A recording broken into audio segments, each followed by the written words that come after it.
Texas, Rosa Ave. And I started thinking about what that meant. You know, there's lawyers here today, there's judges, district attorneys, sheriffs, all these political people who have been involved in campaigns for a long time. But we have a hard-working community organizer from a colonia in Cameron County that got up this morning and came over here to be with you. And the reason she did that, I believe, is because I think she recognizes the significance of this day for not just the 13th Court of Appeals, not just for judges in the judicial system in the state of Texas, but for women all over the state of Texas and this country, and the significance of having the first Chief Justice that's a woman in the 13th Court of Appeals. Now, I'm thinking about that in the context of all these firsts that we are seeing today. We yesterday swore in the first woman county judge in Madison County. We have all across the state of Texas elected women judges to the courts of appeals. Now in the fourth court of appeals, every single justice is a woman, and all of them are Democrats except one. We in Texas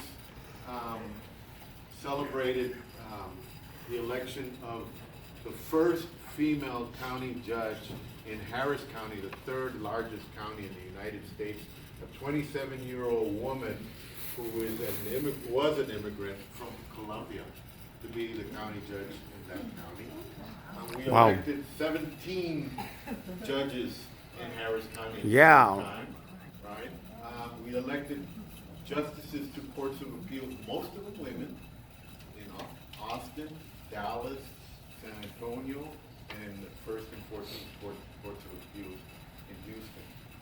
We elected out of the 12 new House members, all of which are Democrats coming into the State House of Representatives in Texas, 8 of them are women. We elected the first 2 women, Latinas, to Congress from the state of Texas, from El Paso and Houston. We elected an additional woman to the Texas Senate and an additional new congresswoman from Houston to Congress. In the House of Representatives, the majority of the 40 new members that are coming in are women. And what this tells you, it reminds me, it's not just significant because of what it means where our country is today. I remember when Sonia Sotomayor was being nominated. I was doing my morning walk, and I remember looking at this gentleman who was working at Veterans Park in Houston, in Brownsville, and as he was cutting the grass, I thought to myself, I wonder whether he's thinking about maybe his daughter will have an opportunity to be a judge someday, because now a Latina woman has been nominated to the United States Supreme Court. And so the significance of this is really important because of where we're at today in the year 2019. That women have risen to the level where they are rightfully being placed in leadership positions where they can make a difference for our community. But there's a second part that is as significant or more significant, in my opinion, and that's this. We all know that today in America, our democracy is at risk. It is being challenged like it never has been challenged before. And we all knew this 2 years ago. And we all wondered what was going to happen. And we all worried deeply about what was going to happen.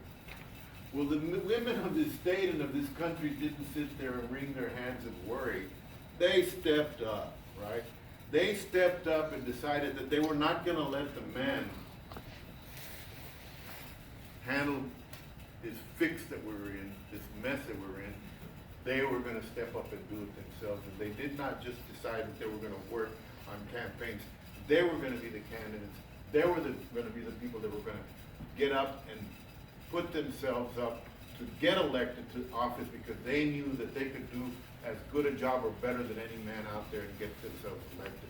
And that's the second part of the significance of what we see today, is that it is a tribute to our great country that the women of this country have made a decision that this democracy is theirs, their families, and they're going to fight and defend it in any way that they can.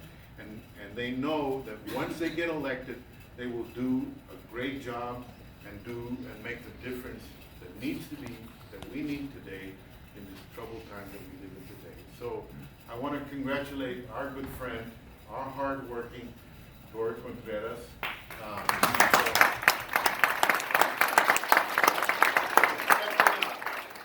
For stepping up and having the courage and the commitment and the dedication to take on this tough job, to take on a tough election against tough opponents who are also friends of ours, who went out there and worked hard as well, and making a decision that this is a job that she could do, this is a job she could get elected, and she could do a damn good job at it when she got in. So congratulations. Thank you for being our new Chief Justice, and continue to do the great work that you and Justice Nora Longoria will also continue to do. And I want to thank my old and dear friend, Judge Rogelio Valdez, Roy Valdez, who I don't have to call judge anymore, I can call him compadre again.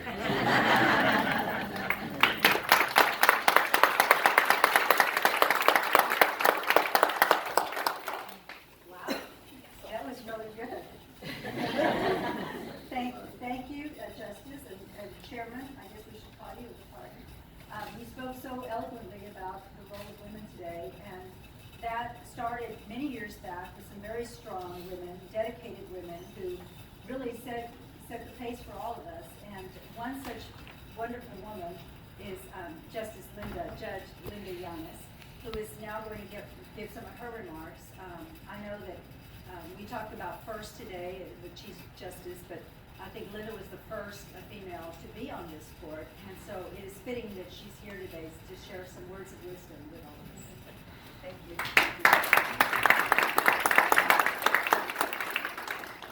I'll get to say may it please the court and the audience.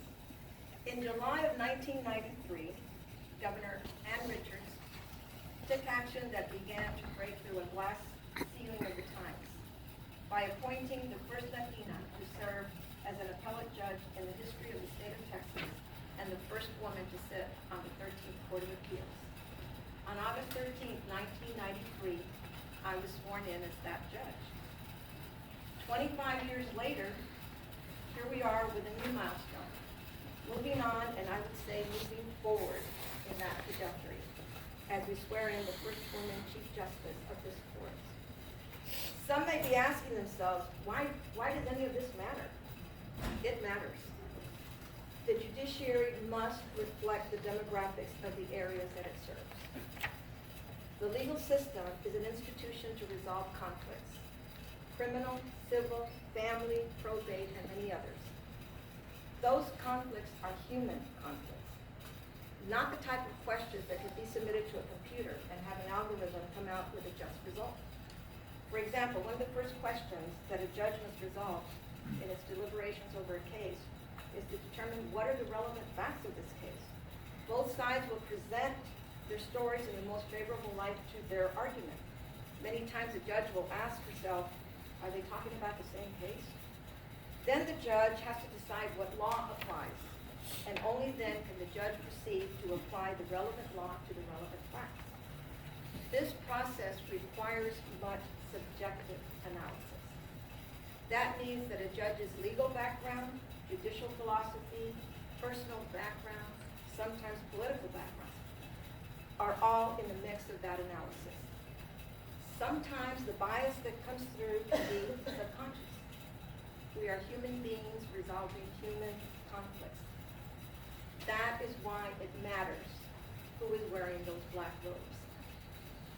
In the ceremony today, I can assure you that Justice Contreras is up to the task. I know this because I sat shoulder to shoulder with her, deciding hundreds of cases over the years that we served together. We didn't always agree then, we had respectful debates. And in the end, one of us persuaded the other. And I also knew her and know her as an amazing mom, a wonderful daughter, a sister, and more directly, as a trusted friend. This is very important. She does her job in the way that the best judges are supposed to do it. Ethically, earnestly, and impeccably. All that litigants and lawyers want is to walk into a courtroom and know that it's a level playing field, that both sides will be heard with equal attention, that impartiality reigns. I am honored to be part of the ceremony. Justice Contreras has earned this accomplishment, not just in the electoral process, having been elected to this post, but through her service on this court. Judge Valdez is handing the helm to someone who earned her place. Chief Justice Contreras, that sounds really good. You and I have made history. Our fates in that regard will forever be bound. Congratulations. I knew this day would come. It is a good day for the 13th Court of Appeals and all of its constituents.